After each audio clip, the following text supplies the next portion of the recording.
This is a US $50 bill. This is a set of playing cards and poker chips. And this is paradise. I am looking to combine these three things in a series that will see me go from $50 to a $1,000 holiday. But there's one slight problem. This is the poker channel of a man who's not very good at poker. I'm relatively inexperienced, relatively poor, and have only ever played online Microstakes. With $50 and a dream, we will answer the question: can a poor Microstakes player go from pocket change to paradise? Roll the tape.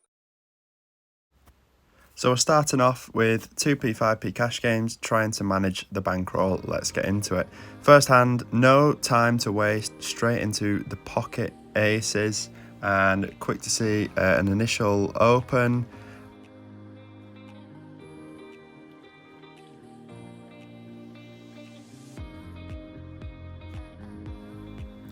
Two further calls and then a 3-bet squeeze from the button to 15 big blinds. We are in dreamland.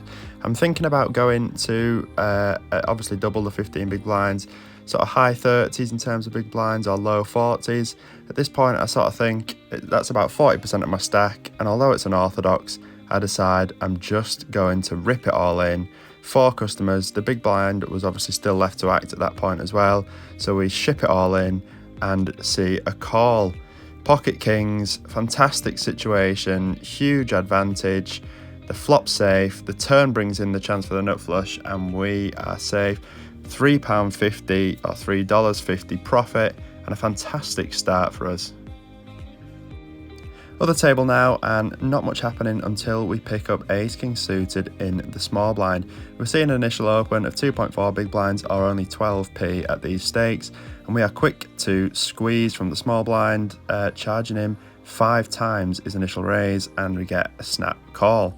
The flop, perfect. Ace, king, 8, rainbow, looking to keep it pretty small, no need to bet big, we want to keep our customer. And that is what we do as he snap calls on the flop, and the turn brings in a relative brick, the 5 of diamonds, still in a brilliant spot, looking to charge worse ace x, maybe keep a king queen type hand interested, could have also picked up 2 pair with ace 5 on the turn. The river brings in a 7, there's only one thing to do, nothing obvious out there. The only hand that realistically beats us is a set of 8s, but we're willing to take that risk. Beat tons of hands, as we just mentioned, but it's not long before we see a snap call and the disappointing news of a split pot, same hand, and we move on in exactly the same shape as we started after so much promise. Another couple of hands go by before we pick up queen jack offsuit in the low jack. Middle position opens it up to another 2.4 big blinds, which is 12 cents. And we just put in the call and go to a flop. And it's a good flop for us, picking up top pair, decent kicker, but plenty of danger out there on the board. So when the player to our right puts in a bet of over half the size of the pot, I'm keen to re-raise. Flush draws, any hand with a 10, queen 10, loads of hands drawing on a board like this.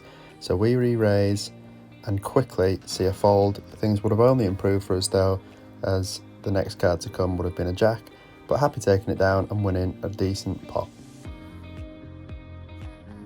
We lose a few little hands on the other table, but it's not long before we pick up ace king suited in the big blind.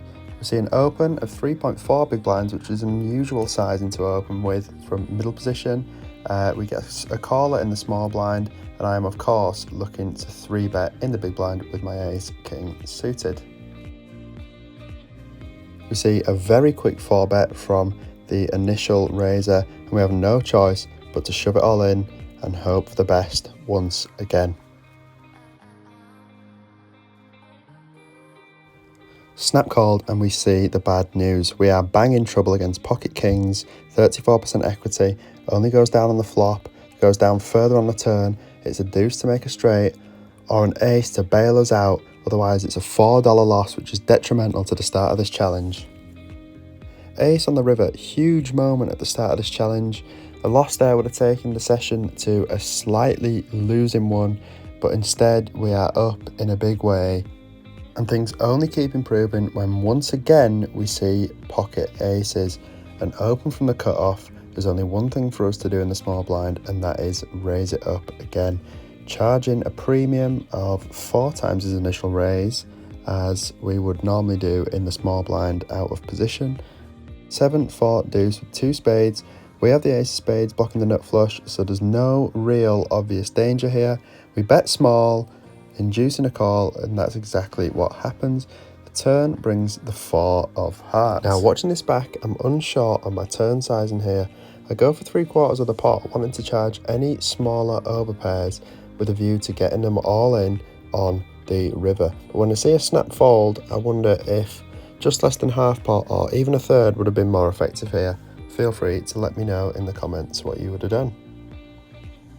Nevertheless, it's a 38 big blind win for us, which is another $2 coming in our direction, and we're building a healthy stack. A few more hands go by before we pick up ace 4 suited under the gun. I open and we have 4 ways to a flop that comes queen 3 ace rainbow. We flop top pair with a backdoor flush draw and even a backdoor straight draw, but with 3 other people in this pot and a weak kicker, I'm only betting small, a fifth of the pot.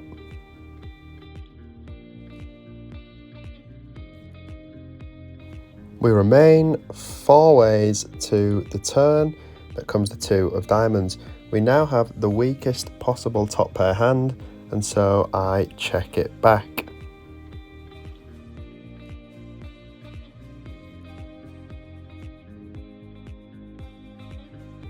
The player in the cutoff, who's last to act, bets half pot, and I am not willing to lay down my top pair just yet. I put in the call, the other 2 guys get out the way, and we are heads up to a river, which comes the 4 of diamonds.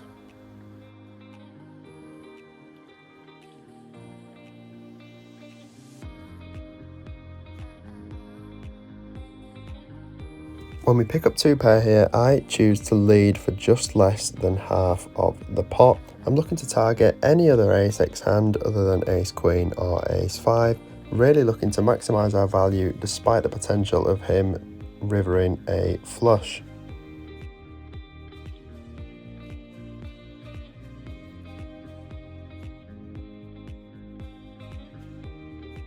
After eating into his time bank, he lays it down. I'd have been really interested to know what he had there, but we are happy enough to take another near $2 pot.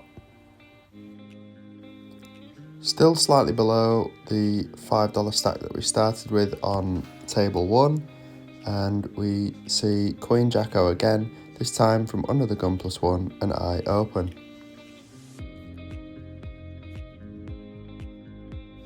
A good flop for us with top pair, but 2 8s also on the board, which favour the big blind's range.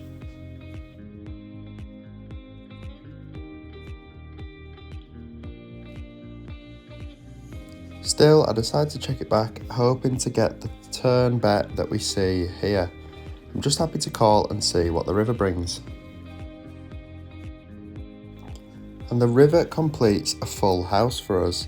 I'm ruling out an 8 realistically at this stage, but I do believe that this player could be betting with a 6 or another pocket pair that is lower than a jack, so I'm happy to raise it up and look for value. Even ace high could potentially be betting here, but he turns over king jack.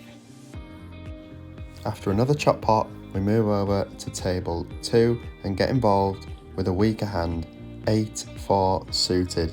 Just calling in the big blind as we are offered a decent price, and we flop middle pair. We also have a backdoor flush draw working for us, so when we see a bet from the hijack, I'm quite happy to put in the call and go to a turn.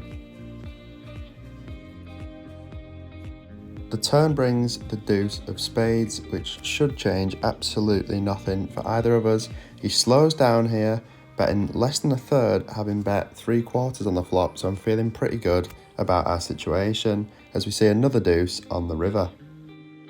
I do not like that though. He chooses to lead. It's not a bluff sizing, it's a sizing that's looking for value from a king. However, we're offered too good of a price to fold, so we have to put in the call. Obviously a weird turn sizing after the flop 3/4. We do put in the call and we see the bad news.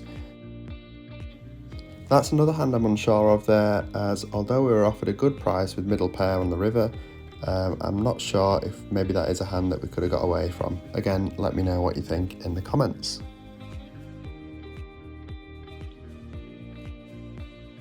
This will be the last hand of the episode, guys. We pick up pocket aces again, obviously open and see a call and check from the small blind. I decide to check back on a really dry board that shouldn't connect for either player here.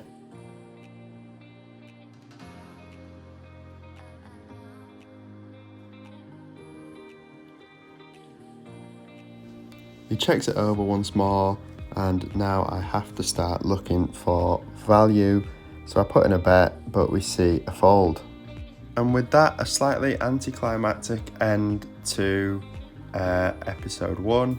Thanks very much for watching, guys. We finished with $7.22 of profit, as you can see.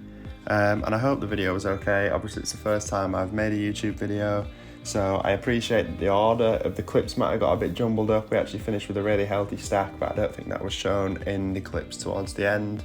Obviously, the whole thing's a learning curve. The poker is always a learning curve, got loads to learn and loads to improve on. So any mistakes or any recommendations you'd make of how I can get better or things I should have done different, please let me know. Likewise, things with the video, anything that you would change, anything that you would do differently. I know there'll be, plenty of mistakes and plenty of things going wrong, but I'm committed to getting better. So yeah, thanks very much for watching. Really good start to episode 1 and leaves us with a bankroll of $57.22.